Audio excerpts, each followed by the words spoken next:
My name is Liam and I am 20 years old. My girlfriend Stacy is 18, and we both go to the same college. Our story is one of those that seems perfect at first glance, but I never expected her to jump on his long organ. I have been a fan of American football since I was a kid, so naturally I am on the college team. Stacy, who is not only an excellent student, but also incredibly beautiful, is one of our team's cheerleaders. It's hard not to be proud every time I see her supporting us. We are the kind of couple that people look at and say, they just fit together. But unfortunately, I had to make her two closest people start breaking the bed under them in pain. Growing up wasn't always easy for Stacy. She lost her father when she was little, but her mother, Margot, more than made up for it. Margot is an amazing woman who has always been kind and supportive not only to Stacy, but to me too. It's rare to find a parent who is so welcoming to their child's partner, and I've always appreciated her for that, as well as her great blueberry pancakes. But life isn't a fairy tale, right? If it were, there wouldn't be people like Anthony in it. Anthony is the leader of the football team. You'd think that being on the same team would bring us together, but no. Anthony has hated me since freshman year. I once embarrassed him in front of everyone by untying his shoelaces on his way to the chalkboard when he tried to bully me, and he never let me go. If that wasn't enough, he's had this weird obsession with Stacy from the start. When she first started college and we weren't dating, he was always trying to suck up to her, offering her rides in his dad's Audi, doing whatever it took to impress her. Luckily, Stacy chose me. Even now, when Stacy and I are together, Anthony doesn't back down. He's always hiding, trying to find ways to insert himself into her life. Sitting next to her at a coffee shop, showing up to casually chat with her at practice, or finding an excuse to touch her shoulder when he's talking to her. Stacy, being sweet and polite, just gently brushes him off. She hates conflict, so I understand why she doesn't want to make a scene. But honestly, it's driving me crazy. Lately, though, I've started noticing things that make me cringe. You know that feeling when something's wrong, but you can't quite put your finger on it? That's been my life for the past couple of weeks. It started small. Stacy was always good at responding to my texts, but lately she's been slower. Sometimes her responses don't even make sense, like she's distracted when she's writing them. I called her one night, and she seemed out of breath.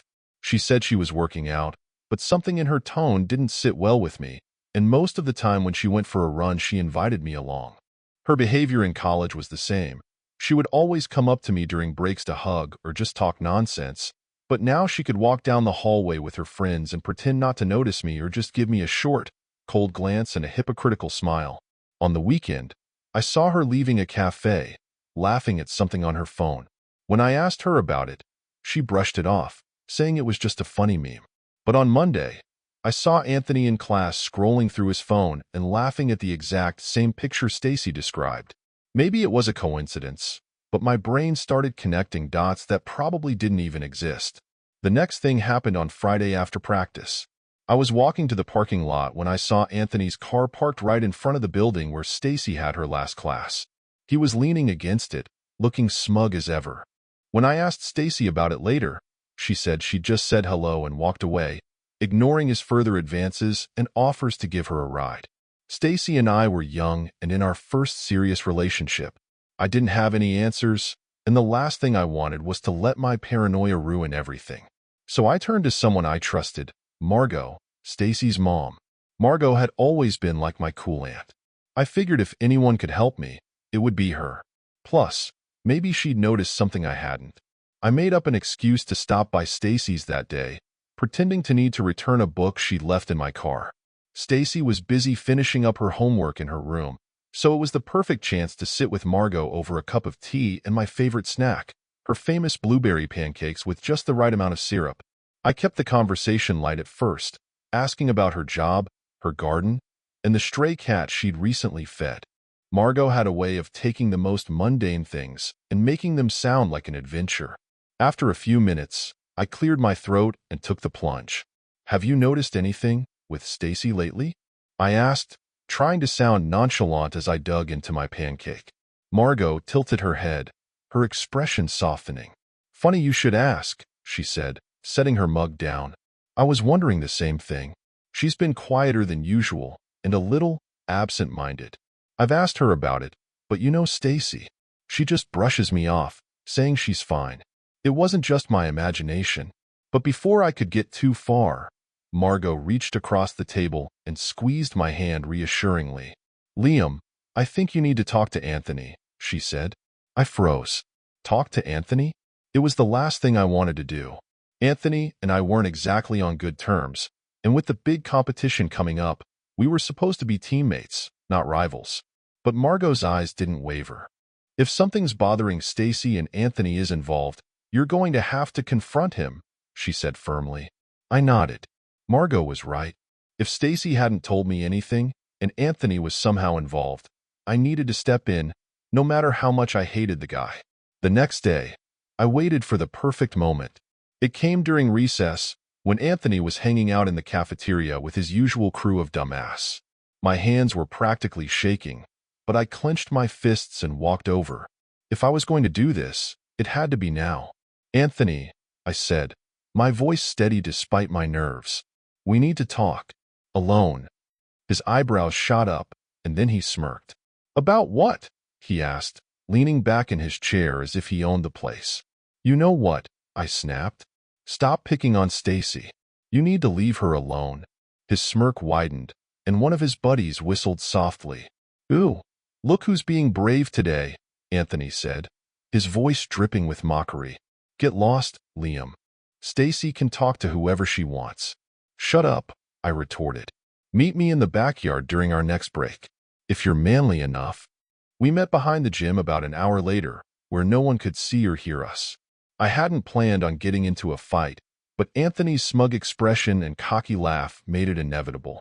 Okay, tough guy, he chuckled, cracking his knuckles. Let's see what you can do. Before he could finish his sentence, I lunged forward. Years of high school taekwondo training had taken its toll, and I wasn't about to let his bravado intimidate me. He swung wildly, clearly relying more on his size than his skill, but I ducked and landed a clean punch. A few well-placed punches and he was on the ground, coughing and groaning. Stay away from Stacy, I said, standing over him. My voice was calm, but my hands were still clenched into fists. I'm serious. He said nothing, just looked at me with that same smug look that made me want to punch him again. But I walked away. I made my point. By the time I met Stacy after college, I thought I had put the whole incident behind me. But when she saw the small bruise on my jaw from one of Anthony's well-placed punches, her face immediately darkened. Liam, what happened? She asked, her voice sharp with concern. Nothing, I said, trying to downplay it. But Stacy wasn't buying it. She crossed her arms and glared at me until I gave in. I talked to Anthony, I admitted. I told him to leave you alone. Her eyes widened, and for a moment I thought she was actually going to yell at me. But instead, she simply shook her head and turned away. You didn't have to do that, she muttered. I can handle myself. I wanted to argue, to tell her that it wasn't about how she handled herself. The thing is, I'm sticking up for her, protecting what we have. But the way she said it, so quietly and so painfully, made me bite my tongue. Stacy, I started, but she cut me off. Just don't, she said, her voice shaking. I don't need you to fight for me, Liam. That hurt me more than anything Anthony could have said or done. I spent the next few weeks training for the competition, trying to ignore the lingering tension between Stacy and me.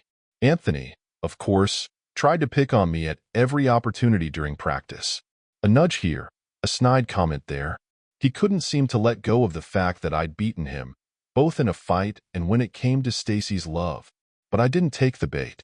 Every time he tried to pick on me, I just laughed. Let him think he was winning. As far as I knew, the fight was over. I did what needed to be done. The day of the competition arrived. I was focused on the game, even though Stacy was still mad at me for fighting with Anthony. It hurt, but I kept telling myself that I would make it up to him after the game. Right now, the only thing that mattered was leading my team to victory. The stadium was packed. Fans from our college and the team from the next town filled the stands, creating a loud and electric atmosphere. I noticed my family, Margot, and even Stacy in the crowd, sitting with her friends. Her face was neutral, distant, but seeing her there gave me a little boost. I was determined to play my best, hoping that somehow this could mend the relationship between us. The game started strong. Our team was holding on, and I was in my zone, shooting down the field with precision and speed. But of course, Anthony couldn't let things go. From the start, he was sabotaging me, intentionally refusing to pass the ball when I was wide open, making weak plays that risked turnovers, and even pushing me every now and then when he thought the officials weren't looking. It was infuriating, but I tried to stay focused. I wasn't going to let his childish games ruin this for me. But then, midway through the first quarter, his antics cost us a goal. A stupid, preventable mistake on his part gave the opposing team an easy throw. I saw red. The next time the ball was in my court, I was chasing it, and Anthony was in my path. He must have seen it coming because he braced himself, but it didn't matter. I slammed into him at full speed, sending him sprawling on the ground. The referee's whistle blew, and suddenly the field was chaos. Anthony was clutching his leg, pretending to be hurt, while the rest of the team crowded around us. The referee stepped in, separating us before things could escalate any further. I was sure I was going to get ejected, but Anthony's outstanding performance worked against him.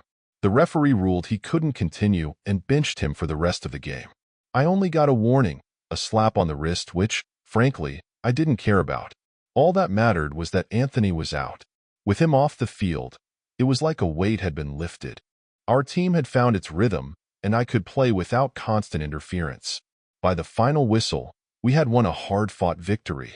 The crowd erupted in applause, and for a moment, all my frustrations melted away. I felt like a kid again, enjoying the thrill of victory. My teammates lifted me onto their shoulders, and the stands roared with approval. But then I noticed something strange. Stacy was gone. Her friends were still cheering us on in the stands, but her seat was empty. My stomach twisted. I tried to convince myself that she was just going to the bathroom or getting some air, but part of me already knew something was wrong. I headed to the locker room to check on the team, but instead something pulled me to the bathroom. I couldn't explain it, just a gut feeling I couldn't ignore. As I approached, I heard faint voices, then a soft laugh that sent a chill down my spine. It was Anthony's. I pushed the door open, and there they were. Stacy and Anthony, entwined together like they didn't care. Her hair was a mess, his jersey was off, and it didn't take a genius to figure out that she'd been riding him while he'd grabbed her bumper. Time seemed to stand still. My heart felt like it had been ripped out of my chest. Before I could say or do anything, the door behind me burst open and half the team rushed in, laughing and joking about winning, until they saw the scene before them.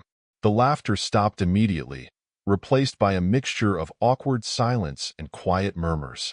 Someone whistled, and another guy muttered, "It's cold." Stacy tried to cover herself, her face a mask of shock and guilt. "Liam, I can explain," she mumbled, but her voice was drowned out by the chaos erupting around us. Some of the guys were laughing, others were trying to pull me away, but I barely noticed. My focus was on Anthony, who had the audacity to smirk at me. That smirk was the last straw. I lunged at him, fists flying, before anyone could stop me. The first punch caught him square in the jaw, and he went down hard. I didn't stop. Every ounce of anger, betrayal, and frustration I had been holding in came pouring out as I punched him over and over again. It wasn't until someone physically pulled me away from him that I finally came to my senses. Without a word, I ran out, leaving Stacy, Anthony, and the rest of the team behind. I didn't care about the game anymore. I cared about nothing but getting the hell out of there. Margot was waiting outside the stadium, smiling and waving at me. The smile faded when she saw the look on my face. "Liam, what happened? Where's Stacy?" she asked, her voice full of concern. I couldn't hold back any longer. The words came tumbling out as I told her everything. What I'd seen, what had happened, how broken I felt. By the time I was done, Margot looked as hurt and angry as I did. "Come with me," she said firmly, taking my hand. "You're not going alone today, and Stacy can go with her rhino." When we got to her place, Margot sat me down on the sofa and handed me a cup of tea, like she always did when I came over. But this time there were no pancakes, no small talk. Just her sitting next to me, listening to me pour out my heart. She didn't interrupt, didn't judge, Just let me vent until I had nothing left to say. You don't deserve this, she said quietly when I finally stopped talking. Stacy, she doesn't know what she's letting out. I shook my head, still trying to process it all. I thought we had something real, I said, my voice shaking. How could she do this to me? Margot reached out and placed her hand on my knee. Liam, listen to me. You're a good person. You deserve someone who appreciates you, who sees how special you are. If Stacy can't see that, well, it's her loss. Her hand lingered for a moment, then moved higher to my belt. I froze, my breath catching in my throat as she leaned in, her lips brushing mine. You deserve better, she whispered. I didn't pull away. I didn't mean to. For the first time that night, I felt wanted, needed. One thing led to another, and before I knew it, we were lying on the couch, entwined with each other, Margot writhing for me like it was her last. Her curves were something else, and Stacy had no experience with her. I forgot all the pain Stacy had caused. But then the front door opened, and there she was, Stacy, standing in the doorway, her face a mixture of shock and tears of mascara.